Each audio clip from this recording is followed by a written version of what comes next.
ആരി work ചെയ്യുന്നവർക്ക് ഏറ്റവും അത്യാവശ്യം വേണ്ട ഒന്നാണ് ആരി സ്റ്റാൻഡ്. പൊതുവേ 3 ടൈപ്പ് സ്റ്റാൻഡാണുള്ളത്. ഒന്ന് റൗണ്ട് സ്റ്റാൻഡ്, ഏറ്റവും ബേസിക് ആയിട്ട് നമ്മൾ ചെയ്ത് തുടങ്ങുമ്പോൾ യൂസ് ചെയ്യുന്നത് റൗണ്ട് സ്റ്റാൻഡാണ്. രണ്ടാമത്തത് പ്രൊഫഷണലായിട്ട് യൂസ് ചെയ്യുന്ന ആരി കോട്ട്. മൂന്നാമത്തത് ഇപ്പോൾ ഫെമിലിയർ ആയിട്ട് വരുന്ന ബോക്സ് ടൈപ്പ് സ്റ്റാൻഡ്.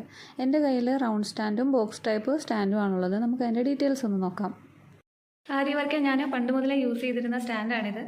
ഇതിന് ഹൈറ്റ് അഡ്ജസ്റ്റ് ചെയ്യാനൊന്നും പറ്റില്ല, പക്ഷെ നമ്മൾ ഇരുന്ന് എവിടെ വേണമെങ്കിലും പോർട്ടബിൾ ആണ്, നമുക്ക് കൺവീനിയൻ്റ് ആയിട്ട് എവിടെ വേണമെങ്കിലും ഇരുന്ന് വർക്ക് ചെയ്യാൻ പറ്റും.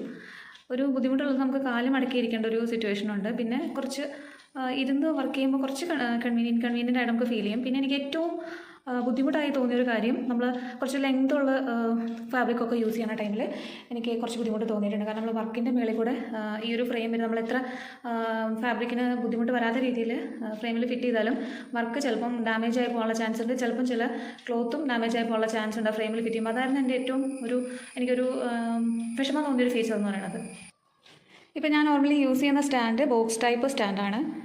ഇതിൻ്റെ ഒരു 2 പ്രത്യേകതകൾ. ഒന്ന്, എനിക്ക് നല്ല കംഫർട്ടബിളായിട്ട് തോന്നിയ 2 ഫീച്ചേഴ്സ്. ഒന്ന്, നമുക്ക് ഇത് ഹൈറ്റ് അഡ്ജസ്റ്റബിൾ ആണ്. ഇവിടെ നമുക്ക് ഇത്രയും ഹൈറ്റിൽ ഇത്രയാണ് ഇതിൻ്റെ ഏറ്റവും ലോവസ്റ്റ് ഹൈറ്റ്. ഇവിടെ നമുക്ക് ഇത്രയും കുറച്ചും കൂടെ ഹൈറ്റിൽ പൊക്കി വയ്ക്കാവുന്നതാണ്. ഇവിടെയാണ് അതിൻ്റെ അഡ്ജസ്റ്റ്മെൻറ്റ് വരുന്നത്. നമുക്ക് സ്ട്രെയിറ്റ് ആയിട്ടും ചെരിച്ച് സ്ലോപ്പായിട്ടും നമുക്ക് ഇരുന്ന് നമ്മുടെ അടുത്തേക്ക് കുറച്ച് ചേർത്ത് വെച്ചിട്ട് വർക്ക് ചെയ്യാൻ പറ്റും. പിന്നെ ഏറ്റവും നല്ലൊരു ഫീച്ചർ എന്ന് പറയുന്നത്, നമുക്ക് ചെയറിൽ ഇരുന്ന് വർക്ക് ചെയ്യാൻ പറ്റും. നടു പ്രശ്നങ്ങളോ അങ്ങനത്തെ ബുദ്ധിമുട്ടൊന്നും ഇല്ലാതെ നല്ല കൺവീനിയൻ്റ് ആയിട്ട് നമ്മുടെ സൗകര്യത്തിനനുസരിച്ച് വർക്ക് ചെയ്യാം. ബോക്സ് സ്റ്റാൻഡ് വേണ്ടാത്തവർക്ക് ഇതിൻ്റെ കൂടെ ഇത് റൗണ്ട് സ്റ്റാൻഡും കൂടെ അവൈലബിൾ ആണ്. നമുക്ക് ഇവിടെ മാറ്റി ഈ ഒരു സ്പാനർ യൂസ് ചെയ്തിട്ട് നമുക്ക് റിമൂവ് ചെയ്തിട്ട് ഈ ഒരു റൗണ്ട് സ്റ്റാൻഡ് നമുക്ക് അറ്റാച്ച് ചെയ്യാവുന്നതാണ്. എനിക്ക് പക്ഷേ റൗണ്ട് സ്റ്റാൻഡിനേക്കാളും കുറച്ചും കൂടെ കൺവീനിയൻ്റ് ആയിട്ട് തോന്നിയത് ഈ ഒരു ബോക്സ് ടൈപ്പാണ്. കാരണം നമ്മൾ ഷോളോ അതുപോലെ സാരിയൊക്കെ ചെയ്യുന്ന ടൈമിൽ എനിക്ക് ഏറ്റവും ബുദ്ധിമുട്ട് തോന്നിയിരുന്നത്, നമ്മൾ വർക്കിൻ്റെ വെളിയിൽ കൂടെ ഫ്രെയിം ഫിറ്റ് ചെയ്യേണ്ട ഒരു സിറ്റുവേഷൻ ആയിരുന്നു. നമ്മൾ എത്ര ക്ലോത്ത് യൂസ് ചെയ്തിട്ട് ആ ഒരു ഫ്രെയിം കവർ ചെയ്താലും റിബൺ വെച്ചൊക്കെ നമ്മൾ കവർ ചെയ്തെടുക്കാറുണ്ട്, അതിൻ്റെ എഡ്ജ് കൊണ്ടിട്ട് ഫാബ്രിക്കിന് പ്രശ്നമൊന്നും വരാതിരിക്കാൻ. പക്ഷേ എന്നിരുന്നാലും നമുക്ക് അതിനൊക്കെ ഒരു ലിമിറ്റുണ്ട്. ഒന്നില്ലെങ്കിൽ ഫാബ്രിക് കംപ്ലൈൻറ്റ് ആവും, അല്ലാന്നുണ്ടെങ്കിൽ നമ്മൾ വർക്കിൻ്റെ വെളിയിൽ കൂടെ പേളും അതുപോലെ വേറെ എന്തെങ്കിലും ബീഡ്സൊക്കെ വെച്ചിട്ടുള്ള വർക്കാണെങ്കിൽ ആ ഫ്രെയിം വരുമ്പോൾ നമ്മുടെ ആ ഫ്രെയിം കൊണ്ടിട്ട് ഈ ബീഡ്സൊക്കെ ഡാമേജ് ആയി പോകാനുള്ള വർക്ക് ഡാമേജ് ആയി പോകാനുള്ള ചാൻസ് ഉണ്ട്. ഈ ഒരു ബോക്സ് ടൈപ്പ് സ്റ്റാൻഡ് കിട്ടിയതിന് ശേഷം ആ ഒരു പ്രശ്നത്തിന് എനിക്ക് സൊല്യൂഷനായി. ഞാൻ ഷോൾ അതുപോലെ വലിയ ബാക്ക് സൈഡ് ഫുള്ള് വർക്കുള്ള നെക്ക് ബാക്ക് സൈഡൊക്കെ കവർ ചെയ്യുന്ന വർക്കുള്ള ബ്ലൗസ് വരുമ്പോഴും എനിക്കിത് ഭയങ്കര യൂസ്ഫുള്ളാണ്. ലെങ്തി ആയിട്ടുള്ള ഫുൾ ലെങ്ത് സ്ലീവ് വരുവാണെങ്കിൽ നമുക്ക് ഓൾമോസ്റ്റ് ഈ ഒരു ഏരിയ കവർ ചെയ്യാൻ ഈ ഒരു സ്റ്റാൻഡ് മതിയാവും. അതുകൊണ്ട് ഞാൻ പേഴ്സണലി എനിക്ക് ഏറ്റവും ഇഷ്ടപ്പെട്ടത് ബോക്സ് ടൈപ്പാണ്. ചിലർ പറഞ്ഞ് കേട്ടിട്ടുണ്ട്, ഇതിൻ്റെ എഡ്ജിലൊക്കെ നമ്മൾ ഈ ക്ലിപ്പ് ഫിറ്റ് ചെയ്യുന്ന ടൈമിൽ തുണി ടൈറ്റ് ആവണില്ല, ക്ലോത്ത് ടൈറ്റ് ആവാത്തത് കൊണ്ട് വർക്ക് നമുക്ക് സുഖമായിട്ട് ചെയ്യാൻ പറ്റണില്ല എന്നൊക്കെ കുറച്ച് പേര് കംപ്ലൈൻ്റ് ഒക്കെ പറഞ്ഞു കേട്ടിട്ടുണ്ട്. പക്ഷേ എനിക്ക് പേഴ്സണലി അത്യാവശ്യം നല്ല രീതിയിൽ ക്ലോത്ത് നമ്മൾ വർക്ക് ചെയ്യുന്ന ക്ലോത്ത് ടൈറ്റായിട്ട് കിട്ടാറുണ്ട്. ഇതിൻ്റെ കൂടെ തന്നെ നമ്മൾ വാങ്ങിക്കുന്ന ക്ലിപ്പാണ്, ഇത് ജെം ക്ലിപ്പാണ്. ഞാനിപ്പോൾ 24 എണ്ണമാണ് വാങ്ങിച്ചിട്ടുള്ളത്. നമുക്ക് വേണമെങ്കിൽ കുറച്ച് അധികം ക്വാണ്ടിറ്റി വാങ്ങിക്കുവാണെങ്കിൽ ഗ്യാപ്പില്ലാതെ തന്നെ നമുക്ക് ഫിറ്റ് ചെയ്തെടുക്കാം. അന്നേരം തുണി കുറച്ചും കൂടെ ടൈറ്റ് ആയിരിക്കും. ഇപ്പോൾ എനിക്ക് ഈ ഒരു ക്വാണ്ടിറ്റി വെച്ചിട്ട് അത്യാവശ്യം നന്നായിട്ട് തന്നെ തുണി ടൈറ്റായിട്ട് കിട്ടുന്നുണ്ട്. നമുക്കിത് എന്തായാലും ഒന്ന് ഫിറ്റ് ചെയ്ത് നോക്കാം.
ഇത് നമ്മൾ ബേസിക്കായിട്ട് ഫിറ്റ് ചെയ്തിട്ടുണ്ട്. ഇനി നമുക്കിത് ടൈറ്റ് ചെയ്ത് കൊടുക്കാം.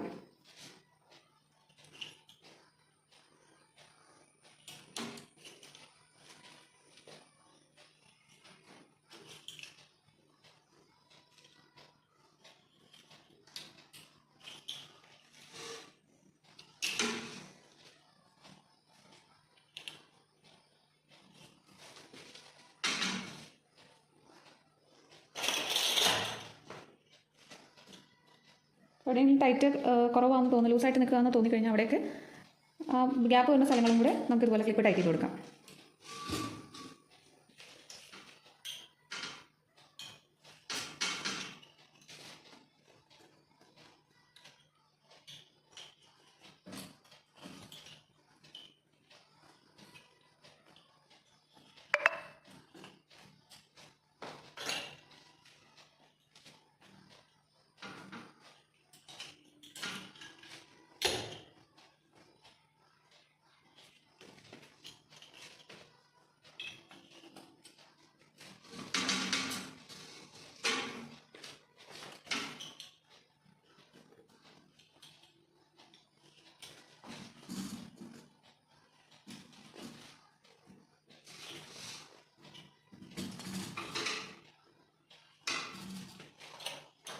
എഡ്ജുകളാണ് കൂടുതൽ ശ്രദ്ധിക്കേണ്ടത്. അവിടെയാണ് കുറച്ചുകൂടെ ലൂസായിട്ട് ഇരിക്കാനുള്ള ചാൻസ് കൂടുതൽ. അപ്പോൾ നമ്മൾ ഈ ഒരു കോർണർ സൈഡൊക്കെ മാക്സിമം ടൈറ്റ് ചെയ്ത് തന്നെ അവിടേക്ക് എക്സ്ട്രാ ക്ലിപ്പ് ഫിറ്റ് ചെയ്ത് കൊടുക്കാം.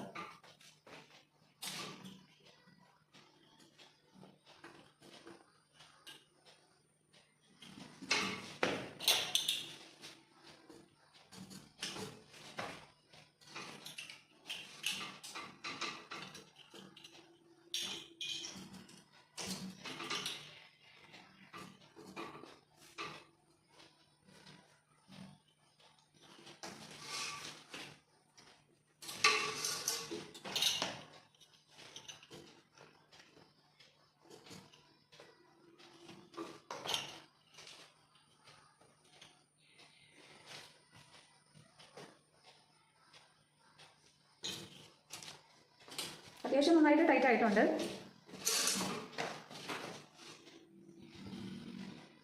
പോരായിക ഉണ്ടെങ്കിൽ ഒന്നും കൂടെ വലിച്ച് ഓരോ എഡ്ജസും വലിച്ച് ടൈറ്റ് ആക്കാവുന്നതാണ്. നല്ല ടെമ്പറിലാണ് നിൽക്കുന്നത്. നന്നായിട്ട് ടൈറ്റ് ആവും ഈ ഒരു ഫ്രെയിം യൂസ് ചെയ്ത്. നമ്മളെ വർക്കുള്ള പോർഷനാണെങ്കിൽ ഇതുപോലെ ഗ്യാപ്പ് ഇട്ട് കൊടുത്തു കഴിഞ്ഞാൽ ആ പോർഷനിൽ ഇപ്പോൾ സാരി അല്ലെങ്കിൽ ഷോളൊക്കെ ആണെങ്കിൽ ഈ പോർഷനിൽ ഒഴിച്ചിട്ട് കൊടുത്തു കഴിഞ്ഞാൽ വർക്കുള്ള ഭാഗം നമ്മൾ ക്ലിപ്പ് യൂസ് ചെയ്യാണ്ടിരുന്നാൽ മതി. വേറെ പ്രശ്നങ്ങളൊന്നും ഇത്രയും ഗ്യാപ്പുകൾ ഇതിൻ്റെ ഇടയിൽ വരുന്നുണ്ടല്ലോ. അത് വെച്ചിട്ട് നമുക്ക് അഡ്ജസ്റ്റ് ചെയ്യാവുന്നതാണ്. റൗണ്ട് ഫ്രെയിമിനെ അപേക്ഷിച്ച് എനിക്ക് എപ്പോഴും കുറച്ച് കൺവീനിയൻ്റ് ആയിട്ട് തോന്നിയിട്ടുള്ളത് ഈ ഒരു ബോക്സ് ടൈപ്പ് ആരി സ്റ്റാൻഡാണ്.